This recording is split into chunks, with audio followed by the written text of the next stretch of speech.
Considérons le cas de Paul. Il dit, il m'a été mis une écharde dans la chair, un ange de Satan, pour me souffleter. 2 Corinthiens 12, 7. J'ai prié le Seigneur pour que cet ange de Satan se retirât de moi. Mais il m'a dit, ma grâce te suffit. La grâce pour vaincre. Pourquoi cette épine lui fut-elle donnée? De crainte que Paul ne se levât trop, à cause de la grandeur de la puissance de Dieu qui agissait en lui. Ainsi, nous voyons par ce cas particulier comment Dieu permet aux esprits malins, aux émissaires de Satan, d'attaquer les serviteurs de Dieu, pour que la force du Seigneur puisse se développer en eux, et qu'ils parviennent à la connaissance de sa puissance triomphante. Revenant encore à ce royaume de l'ennemi, Goodwin nous fait remarquer que les puissances des ténèbres sont capables de souffleter un poison sur toute une ville, toute une contrée. Par ses armées de mauvais esprits, l'ennemi peut produire un tumulte, comme il le fit à Éphèse contre Paul. Vous vous rappelez comment la foule se précipita au théâtre en tumulte, criant, et plusieurs ne savaient pas même pourquoi ils étaient assemblés. Actes 19, 29, 32. C'était l'ennemi qui avait produit ce tumulte contre Paul, ayant tordu ses paroles et cherchant à le faire mourir. Avez-vous remarqué avec quelle rapidité les doctrines de démons se répandent, comme le vent, alors que la vérité de Christ doit se frayer un chemin, peu à peu, à travers les ténèbres de l'atmosphère ambiante et de l'intelligence humaine.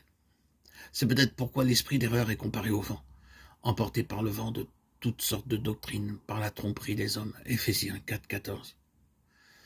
En ce moment, nous vivons à l'époque de l'histoire de l'Église, dont Paul parle expressément par l'ordre du Saint-Esprit. C'est-à-dire que nous sommes à la fin de cette dispensation où les hommes abandonneront la foi pour s'attacher à des esprits séducteurs. 1 Timothée 4, 1. Un frère me disait l'autre jour, je ne comprends pas ce que sont les esprits malins, je sais seulement que c'est Satan qui nous tente. Oui, mais puisque Satan n'est pas omniprésent comme Dieu, comment Dieu ne doit-il pas travailler au moyen d'émissaires? Il est bien le chef. Il invente bien les ruses et les plans pour empêcher l'Église de mûrir en vue de son enlèvement. Mais ses attaques et ses plans sont accomplis par les forces qui lui sont subordonnées, les esprits malins.